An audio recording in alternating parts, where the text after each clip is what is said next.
హరి ఓం. శ్రీ మహావిష్ణు పురాణం 50వ భాగం. దత్తాత్రేయ అవతార కథ ప్రారంభం. అనసూయాదేవి పాతివ్రత్య మహత్మ్యం. సూత మహర్షి శ్రీ మహావిష్ణు పురాణములో శ్రీమన్నారాయణుని దత్తాత్రేయ అవతార కథను శౌనకాది మునులకు వినిపిస్తున్నారు. శౌనకాది మునులారా, శ్రీమన్నారాయణుడు దత్తాత్రేయుడుగా అత్రి మహర్షి అనసూయాదేవి దంపతులకు జన్మించాడు. సప్త మహర్షులలో ఒకరైన అత్రి మహర్షి బ్రహ్మ మానస పుత్రుడు. ఈయన వివాహం కర్దమ ప్రజాపతి కుమార్తె అయిన అనసూయతో జరిగింది. బ్రహ్మదేవుడు కుమారుని కోడలిని ఆశీర్వదిస్తూ, కుమారా అత్రి, నీ భార్య అనసూయ కారణ జన్మురాలు, మహాసాధ్వి. ఈ సౌభాగ్యవతితో దాంపత్యం నిన్ను లోక పూజ్యుడిని చేస్తుంది. త్రిమూర్తులైన బ్రహ్మ విష్ణు మహేశ్వరుల అంశతో మీకు కుమారుడు జన్మించి సమస్త జనులను దత్తత తీసుకుని వారికి గురువై దత్తదేవుడిగా కీర్తి పొందుతాడు. ఇందుకు మీ దంపతులు ఇరువురు నారాయణ నామ జపముతో తపస్సు చేయండి అని పలికాడు. అత్రి అనసూయలు బ్రహ్మదేవుని ఆదేశము పాటించి నిర్వింధ్య నది సమీపములో గల వృక్ష పర్వతముపై శ్రీమన్నారాయణి నామస్మరణ చేస్తూ తపస్సు చేశారు. 100 సంవత్సరాలు కఠోర తపస్సు తర్వాత నారాయణుడు ప్రసన్నుడై అపూర్వ దివ్య రూపములో బాలుడిగా దర్శనమిచ్చాడు. ఆ బాలుడు బ్రహ్మ విష్ణు మహేశ్వరుల ముఖాలు గల 3 శిరస్సులు, శంఖ చక్ర గదా పద్మ త్రిశూల కమండలాలు ధరించిన 6 చేతులు, పీతాంబరం ధరించి కంఠములో దివ్యాభరణాలు కలిగి 1000 సూర్యుల తేజస్సుతో ప్రకాశిస్తూ ఉన్నాడు. అత్రి అనసూయలు ఆ దివ్య రూపానికి తన్మయత్వముతో అంజలి ఘటించి నమస్కరించారు. బాలరూపుడైన నారాయణుడు అత్రి అనసూయలను చూసి చిరునవ్వుతో, పుణ్య దంపతులారా, మీ తపస్సుకి ప్రసన్నుడనయ్యాను. మీ కోరిక తీరుస్తూ త్వరలో మీకు ఈ రూపముతో త్రిముఖ త్రిమూర్తిగా జన్మిస్తాను. నన్ను మీకు దత్తత చేసుకుంటూ దత్తాత్రేయునుగా అవతరిస్తాను. మీరు తపస్సు ముగించి మీ ఆశ్రమానికి వెళ్ళండి అని పలికి అదృశ్యమయ్యాడు. బాలదత్తావతారములో శ్రీమన్నారాయణుని దర్శించి ధన్యులైన అత్రి అనసూయలు పరమాత్ముడు తమకు పుత్రుడిగా జన్మించబోతున్నాడు అనే ఆనందముతో తమ ఆశ్రమానికి వెళ్లి ఆశ్రమ విధులలో లీనమయ్యారు.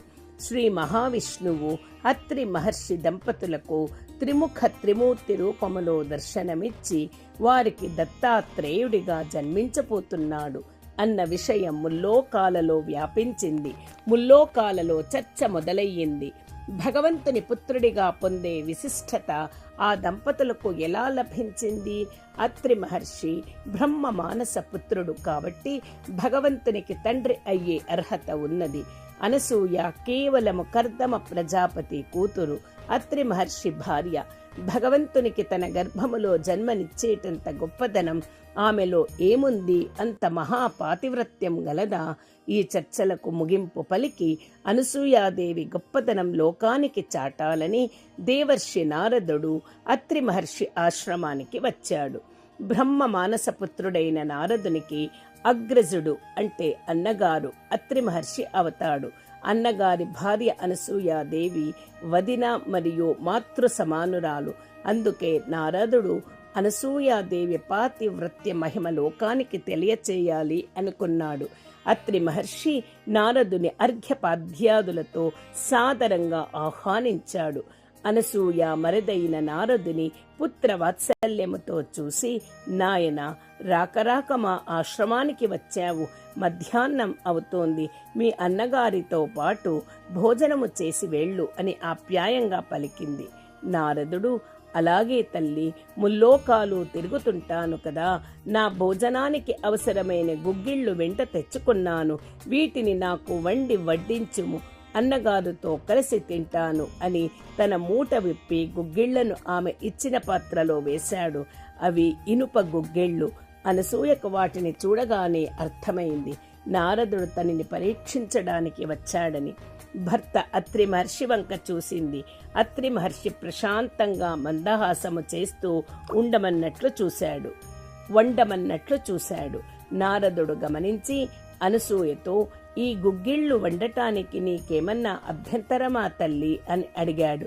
అనసూయ నవ్వుతూ, అతిథి కోరినట్లు ఆతిథ్యం ఇవ్వాలి కదా, అభ్యంతరం ఏమి ఉంటుంది, ఇప్పుడే వండి తెస్తాను అని ఇనుప గుగ్గిళ్ళు తీసుకుని వంటింట్లోకి వెళ్ళింది. ఇనుప గుగ్గిళ్ళు ఉన్న పాత్రలో తగినన్ని నీరు పోసి పొయ్యి మీద పెట్టి నారాయణుని ప్రార్థించింది. నారాయణ, అగ్నిస్వరూప, సకల జనులలో ఉన్నట్లే నా ఇంటికి వచ్చిన నారదునిలో ఉన్నావు. అతిథిగా వచ్చిన నీకు నీవు కోరిన గుగ్గిళ్లను వండించి నీకు పెట్టే భాగ్యము నాకు కలిగించు.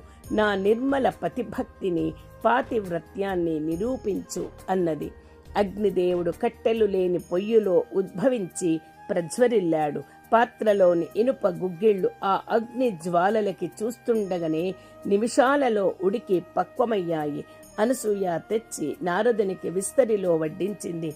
చక్కగా తిన్న నారదుడు అనసూయాదేవి పాతివ్రత్యాన్ని ప్రశంసిస్తూ, తల్లి, భూమండలం పతివ్రత శిరోమణులకు, సాధ్వీమణులకు నిలయం అని నిరూపించావు. భర్తనే ప్రత్యక్ష దైవముగా భావించి త్రికరణ శుద్ధిగా సేవించే పతివ్రతకు సాధ్యం కానిది ఏదీ లేదని నీవు ఇనుప గుగ్గిళ్లను వండి నిరూపించావు. ముల్లోకములలో నీ వంటి మహాసాధ్వీమణి లేదు అని ప్రశంసించి వెళ్ళాడు. ముల్లోకాలలో ఈ విషయము తెలిసి అనసూయాదేవి మహాపతివ్రత అని అంగీకరించారు.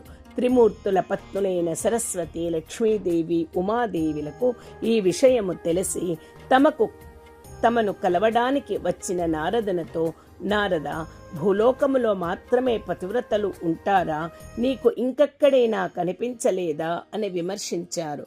నారద మహర్షి నవ్వి, దేవలోకాలు సుఖభోగాలకు నెలవు. భోగాలకు అలవాటు పడ్డ ఈ సువర్లోకాలలో పరమ సాధ్వీమణులు ఎవరున్నారు? అదే భూలోకములో అయితే ఇంటింటా పతివ్రతలు ఉన్నారు. ధన కనక వస్తు వాహనాలు సుఖభోగాలు వదిలి పతిసేవయే మహాభాగ్యంగా భావించి ఉండే నారీమణులు అనేకులు భూమిపై ఉన్నారు. ఉదాహరణకి పరమ సాధ్వీమణి అయిన సుమతి కథ వినిపిస్తాను.